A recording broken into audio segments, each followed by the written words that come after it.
in Maryland. I think his contributions to the field of AI, radiology, and healthcare in general is amazing. Professor Elliott, I know you're live with us. We'll go ahead with your the updated recorded version of your presentation, and hopefully you will remain with us to take some questions after this presentation. Could we have Professor Elliott? Good morning, my name is Elliott Siegel. I'm a professor of radiology at the University of Maryland, and it's an honor and privilege to have the opportunity to share some thoughts here at the first International Conference for Applications of AI in Healthcare. The title of my presentation is Introduction and Overview of AI in Healthcare with a focus on medical imaging. As you know, the ancient Egyptians were really rock stars in math and science, laying the groundwork for so many of the concepts that we still use today, such as our decimal system, advanced geometry, trigonometry, and algebraic equations, and many of these were well documented in the famous rhymed papyrus written more than 3,700 years ago.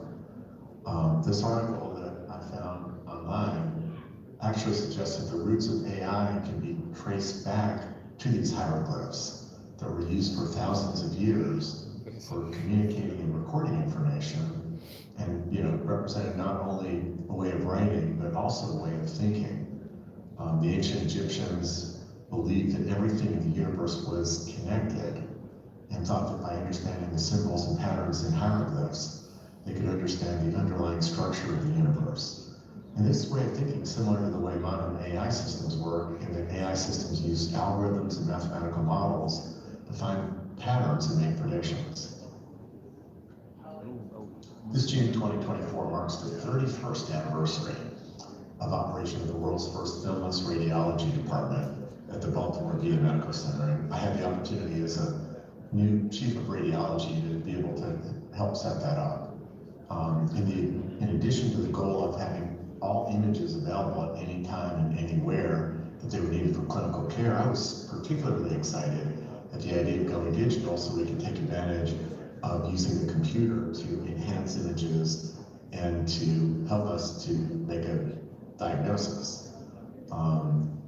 However, now that it's 2024 and I'm asked, what predictions in the past that I made were the farthest off, I think it would have been the idea that it would take so long, 30 years essentially, to get to the point where we're just starting throughout the United States to make the transition to using AI applications. Ironically, back in the early 90s, going from film to digital and making images accessible throughout the enterprise was actually controversial because people thought that it would mean that radiology would lose control over the images and reporting might take place by non-radiologists, and radiology may be diminished as far as its relative role in imaging. As you know, just the opposite happened. The transition to digital and PACS ended up really resulting in major increases in volume and complexity, and work used to be both a combination of excitement but also a lot of fear about the potential for AI to take radiology jobs away or to potentially change very dramatically the balance of expertise between radiologists and non-radiologists. So what is and what isn't machine learning? Machine learning is made up of many different techniques, including support vector machines, decision trees, Bayesian belief networks, and others. But the ones that have been most closely associated with AI, especially since 2011, when there was a major jump in performance in computer vision, include convolutional neural networks, which is what most people have associated with AI and pattern recognition since 2011, and transformers, which in addition to being able to do pattern analysis, have really been extraordinarily well explored and applied in large language models. So what do we mean by AI? Well, AI is a term originally coined by computer scientist John McCarthy of Stanford in 1956. And as I mentioned, most of what we call AI today refers to neural networks, specifically convolutional neural networks, and more recently, transformer neural networks. The whole question of whether AI will progress to human intelligence levels or general artificial intelligence rather than narrow artificial intelligence is really fascinating.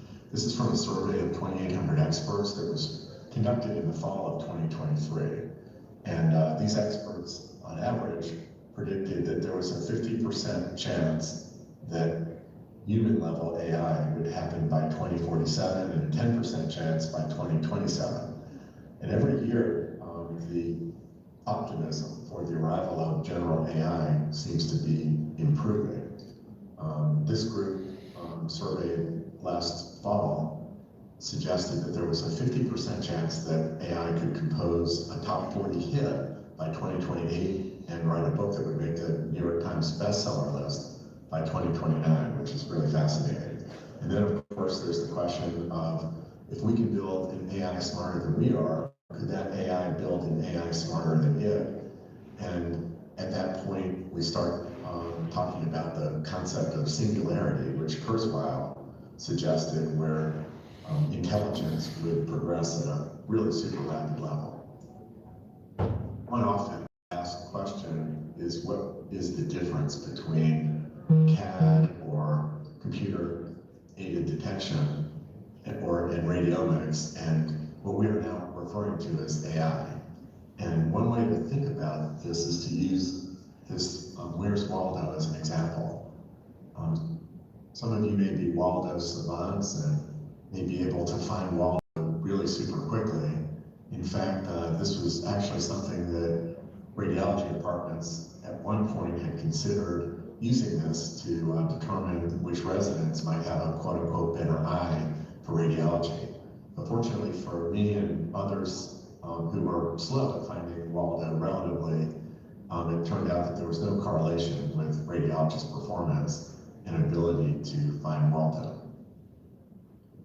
Some of you savants may have found Waldo already, but if we were writing a program to do it, we could do it in two ways. One would be the traditional method of having the computer do segmentation to find multiple individuals and then apply certain rules to search for the shape of Waldo's face, his glasses, his hat, his alternatively striped red and white shirt. However, the other approach is the one that has generated so much activity and so much excitement in the last 13 years or so, which is learning by example. And so taking hundreds or thousands of images containing Waldo, circling Waldo, and then having the system learn by example has been what's really been exciting and what people are referring to today as AI. So here we have a false positive for Waldo, where you see this actually is Waldo's glasses or the shape of his face. And so where actually is Waldo? Well, if you thought that this was Waldo, you were absolutely correct. And the whole idea of being able to find Waldo utilizing AI and deep learning is something that could be accomplished in a relatively short number of minutes or hours by doing training on a large annotated data set. And this could be much faster than the months or years that might be required for a CAD program. And so here is a robotic hand that's kind of creepy, but ends up utilizing deep learning to be able to find Waldo in the book of pictures of Waldo.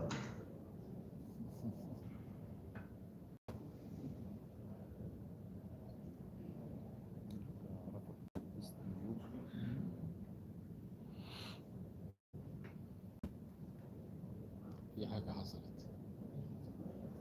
حصلت الاي تي وقف بس ده مش واخد بالي. So will radiologists be replaced by artificial intelligence? Certainly, there have been a number of people who claim that, like Ezekiel Emanuel, who claimed that radiologists would be replaced in 4 years back in 2016, or Jeffrey Hinton, who suggested that they should stop training radiologists now. وقف تاني ده مش واخد بالي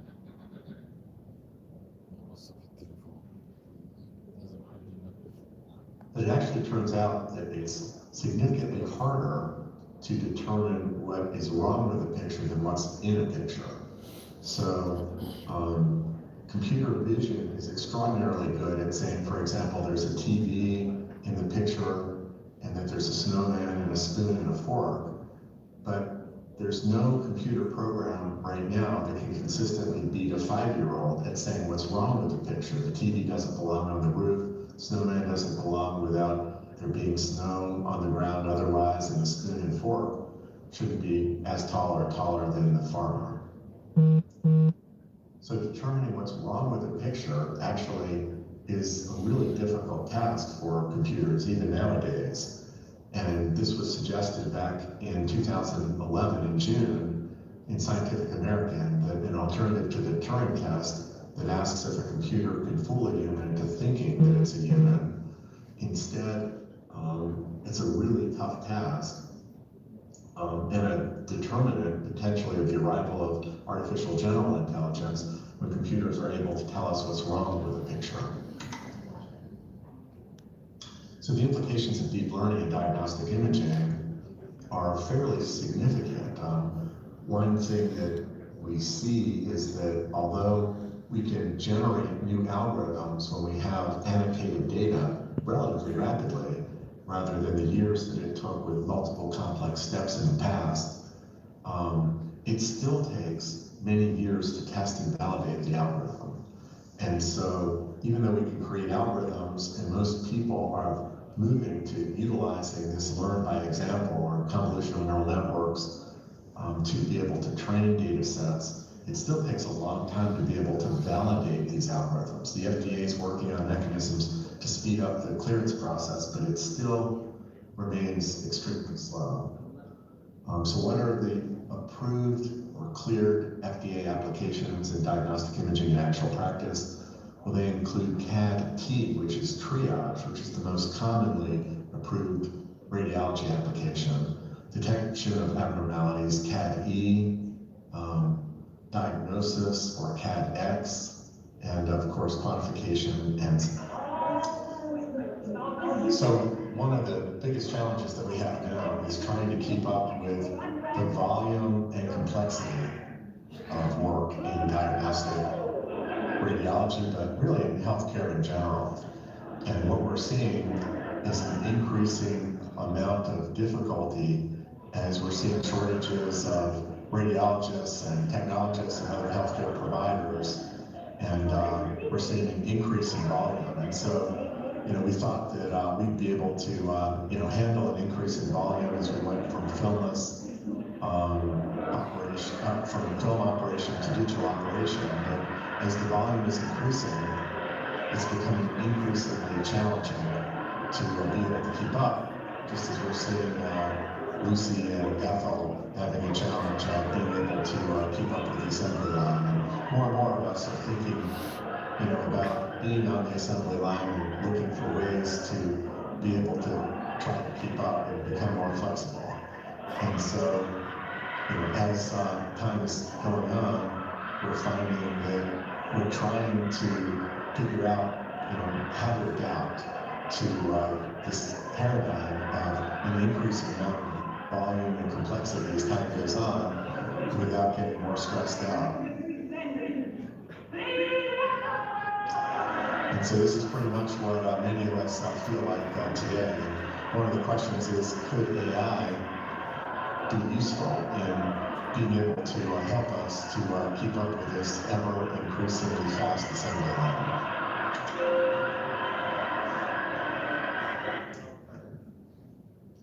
We've done a number of workflow and time motion studies where we've documented that radiologists really only spend about 15% of their time in making a diagnosis and knowing what we want to say, but spend about 85% of our time in retrieving images, arranging images, and essentially arranging the report. And so the question is, could we automate that process and be able to significantly increase beyond the only 15% efficiency to something approaching 70 or 80 or even 85% efficiency? One of the interesting meetings that I attended was a cognition and medical image perception think tank that took place in 2019, where we had radiologists and pathologists get together with industrial psychologists and cognitive psychologists and talk about what are the limits of human. And this is a really fascinating practice where Dr. Sami here of Chicago Teleradiology has 12 mice sitting in front of him, and he's got 6 scribes who have 6 workstations, and each one of the scribes is taking the images, calling them up on his workstation, and then when ready, letting Dr. Sami know to go over the findings, and then the scribe ends up creating a report. And so this has allowed Dr. Sami to read not just 50 or 60 studies in a 9-hour shift, but to actually be able to do as many as 500 to 600. And he does it in a way that is not showing significant stress, and he seems to be pretty high energy during the shift working with his scribe. صحيح. برضه وقف محتاج الوقت Packs are not automatically tracked and fed back to the vendor, the AI software. So the things I want from my AI software include AI that increases image interpretation and reporting efficiency, that does analysis over time, that performs customization to be customized or optimized for a particular institution or physician or patient population. I want my AI to be integrated with my workflow. I want AI that can be consumed either locally or from the cloud, and I want AI that takes into account a priori probability of disease, the same way that when I know the history, it makes me a more accurate radiologist. Other things that I want from AI are AI that's explainable, AI that gives me its level of confidence, and I also want AI that would give me the ability to assess the quality of images and that has natural language understanding. There are a number of different challenges with AI, including the black box nature of the AI, where if there's a problem with AI, there really isn't computer code that's being written where you can go to a particular line of code and see it. And so I think, this creates some level of hesitancy when you don't know exactly why the AI is coming up with particular diagnoses. These saliency type of maps have been used to open the black box somewhat. The other issue is gold standard. I mean, different humans vary, even though they're experts in their interpretation of the same image. And so do we create a gold standard that is specific to one radiologist or a consensus of radiology experts? And many of the most exciting AI applications are actually non-image based. And one example of these is the ability to be able to create customized report impressions from the body of a report. The idea for an AI program to read the last 10,000 studies that a radiologist has done, for example, and to figure out based on the findings in the report how that radiologist would create an impression. And so it's been suggested that this could save as much as 25% of the amount of time related to dictation of radiology findings. There have been an increasing number of vendors who are now coming out with applications of generative pre-trained transformers. You're familiar with ChatGPT, for example, and these are increasingly being used to generate radiology reports, which has been really fascinating, and the ability to be able to increase the efficiency of generating these reports is going to be something that I think is going to impact diagnostic radiology and other specialties significantly.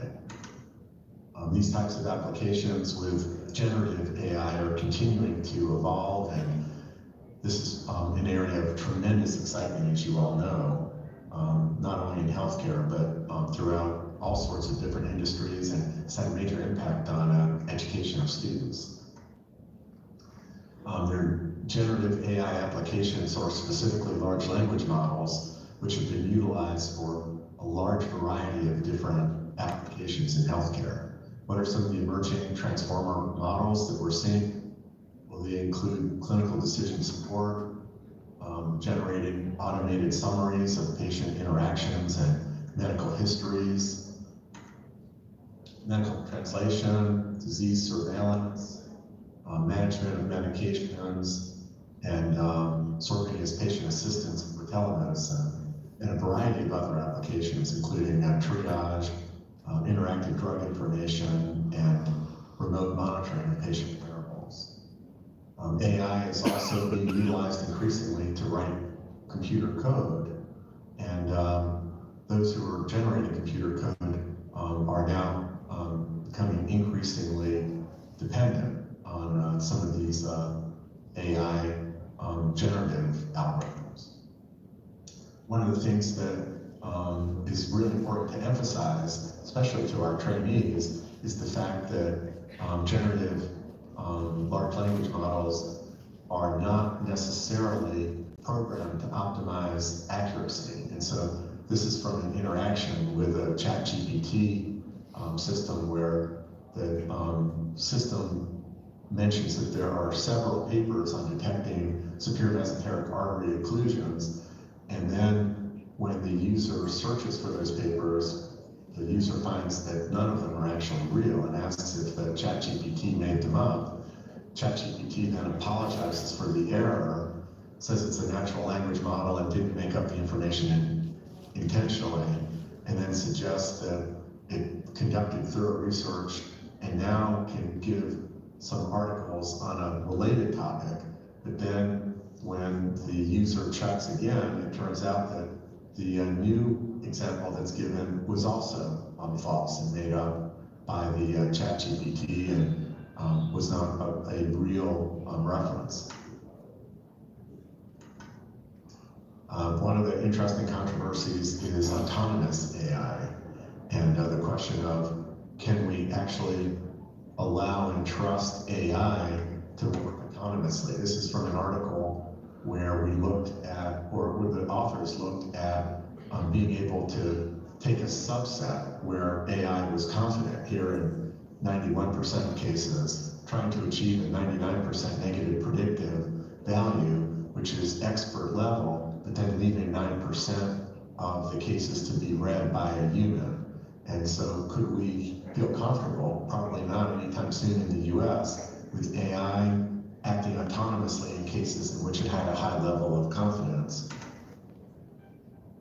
One cautionary tale is essentially, if we have AI, we need to be able to turn it off, and not being able to turn off the AI stall detector, in the 737 MAXs led to disastrous results, as you know. We're seeing an increased number of AI platforms that are being created to allow us to be able to consume AI applications on a platform similar to the iPhone application platform or the Android application platform. And I think these are going to become increasingly important in the next few years, and will even potentially redefine PACS and allow us to be able to potentially consume multiple AI applications and multiple visualization platforms in a manner that is an architecture that is much more similar to what we're used to with our smartphones. Current killer app for AI workflow in diagnostic imaging is probably using deep learning embedded in MR and CT and PET to be able to allow us to denoise images to result in reduced doses to patients or increased efficiencies in patient imaging. And I think AI could be used much more for quality assessment in clinical practice for other reasons. Are there downsides of AI? Yes, overdependence on AI can result in human providers, especially trainees, losing skills that they may need if AI is not available or fails. And I think it's important that we look at, how to do training in the era of AI.